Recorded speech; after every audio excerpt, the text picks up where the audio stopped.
Bonjour chers élèves, j'espère que vous allez bien, vous et votre famille. Donc on va voir dans cette vidéo Inch'Allah comment télécharger et installer le logiciel Python. Et finalement on va voir un exemple comment on va écrire et exécuter un exemple d'un programme sur le logiciel Python. Donc au début, je commence par le téléchargement du logiciel. Donc je commençais à télécharger. Je démontre comment vous pouvez télécharger votre logiciel Python.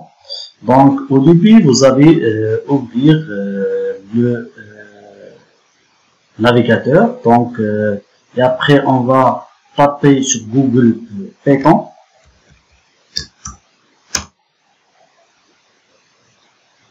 Donc là, le premier lien qu'on va trouver, c'est le www.python.org. Donc, vous cliquez sur le premier lien. Donc, welcome to python.org.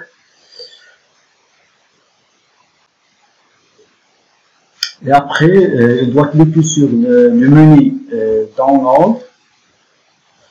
Et vous trouvez la dernière version de logiciel Python, c'est 3.8.2. Donc cliquez sur le bouton download Python 3.2.8.2. Donc je clique sur le bouton et j'attends le téléchargement du logiciel. Donc on va choisir l'emplacement. Donc je ne vais pas changer le lien, donc c'est doit enregistrer dans le dossier téléchargement. Donc normalement le logiciel il est commencé à télécharger. On attend jusqu'à la fin du téléchargement du logiciel et après on va voir comment l'installer. Donc vous voyez maintenant le téléchargement est terminé. Donc une remarque, donc vous pouvez choisir avant de télécharger, donc vous pouvez choisir d'autres systèmes d'exploitation si vous avez un système d'exploitation sur Linux, macOS ou les autres logiciels les autres systèmes d'exploitation. Vous pouvez cliquer sur le système d'exploitation concerné, bien sûr sur votre ordinateur, et vous pouvez télécharger bien sûr le logiciel Python compatible avec votre système d'exploitation. Maintenant on va commencer de l'installation de notre logiciel. Donc double-cliquez sur le logiciel et on va commencer l'installation.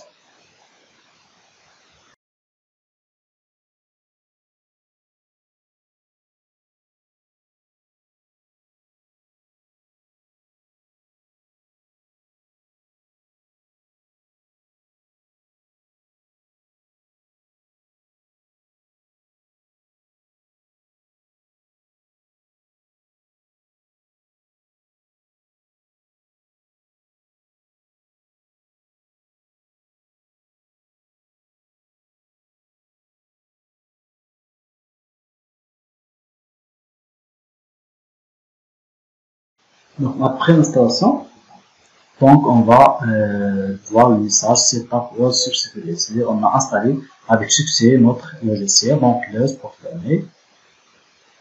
Et maintenant on va lancer le logiciel Python. Soit vous cliquez sur le bouton démarrer, soit vous cliquez sur la zone recherche et tapez Python. On va voir cliquer sur le bouton démarrer. Et vous trouvez, on a le logiciel Python est installé. Donc, pour commencer le premier exercice, premier exemple, pour démontrer comment on va écrire et exécuter notre programme, donc il doit au début cliquer sur les DLE. Donc voilà, on a maintenant le logiciel Python. Donc comme vous voyez, on a aussi c'est une interface qui s'appelle l'interface share, comme LSTOS, etc. Donc c'est une interface d'exécution. On peut dans cette interface taper votre code, votre programme ou faire du calcul. Par exemple, si j'écris par exemple 8 plus 5 entrée, il permet de calculer la somme des deux nombres. Si j'écris par exemple print bonjour,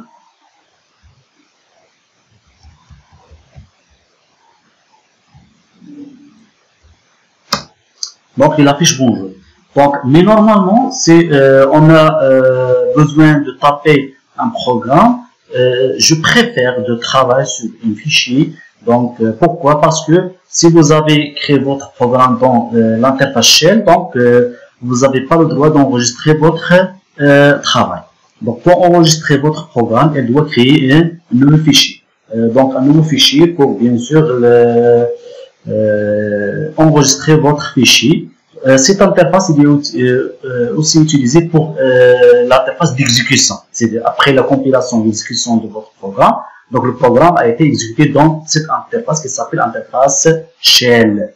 Donc, au début, je commence par un exemple. Donc, premier exemple que je fais dans cette vidéo. Donc, on va voir l'exemple exemple 1. Donc, l'interface, oui, voilà.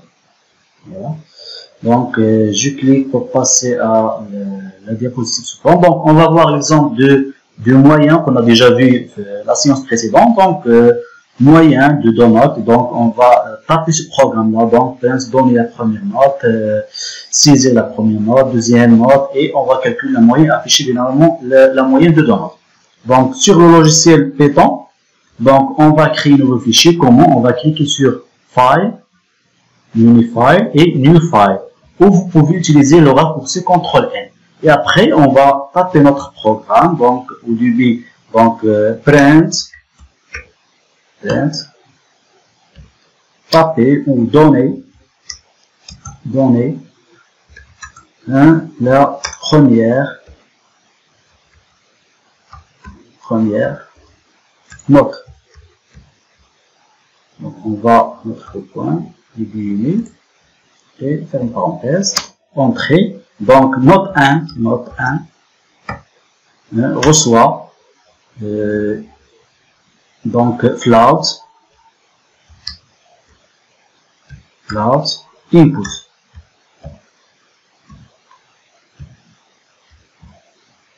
Et je fais copier-coller pour ne pas perdre du temps. Donc, CTRL-C. Donc, et là, on va faire CTRL-V. Donc, j'ai modifié le deuxième message, donner la deuxième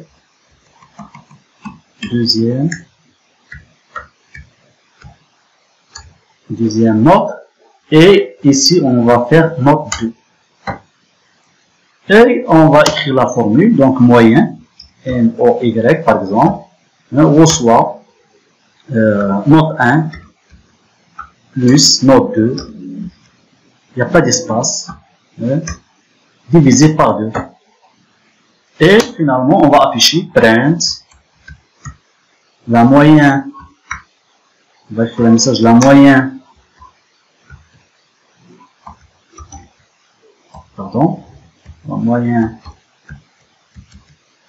de deux notes. Et donc je vais fermer les guillemets, je vais mettre virgule et je crée variable moyenne et je ferme parenthèse. Donc on a terminé notre programme. Donc après, qu'est-ce qu'on va faire? On va cliquer sur run, c'est-à-dire exécuter. En anglais on dit run et en français on dit exécuter. Donc on va cliquer sur menu run. Donc après, cliquez sur run module. Donc on va exécuter le module. Donc run module, on va cliquer sur F5. Donc il m'a demandé d'enregistrer le fichier. Je clique sur OK.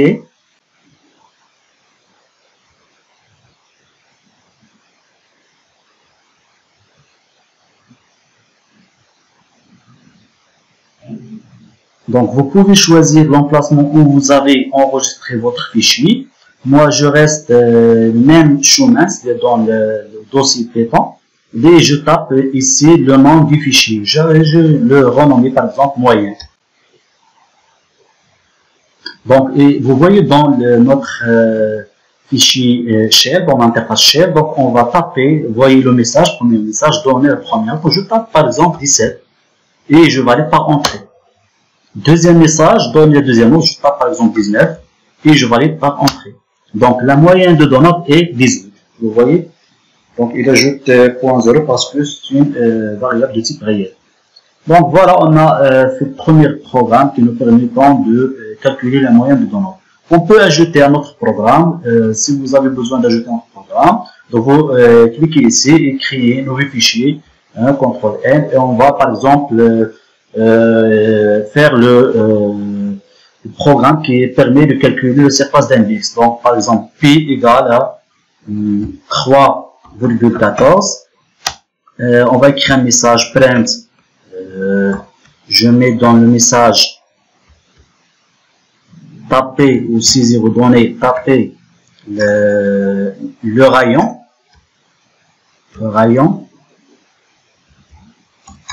du disque.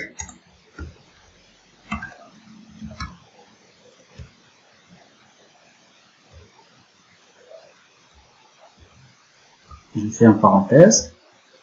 Et rayon, je le nomme par exemple R, reçoit, float,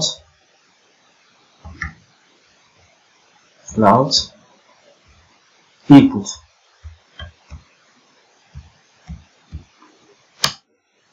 Et après, on va écrire la formule. Donc, je mets par exemple S, reçoit, P, multiplie R à la puissance 2, PR carré.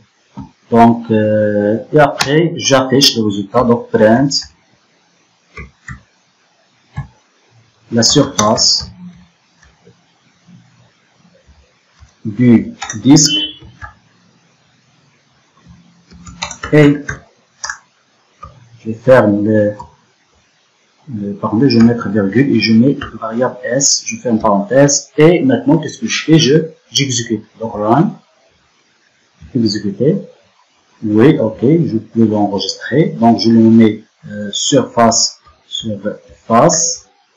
et après je fais enregistrer et on va voir la partie exécutable. Maintenant il passe à exécution, donc taper le rayon du disque. Par exemple je tape 5,4 et il permet de calculer la surface du disque, c'est 91,56, etc. Donc c'est bon, c'est la fin de la vidéo. Merci beaucoup.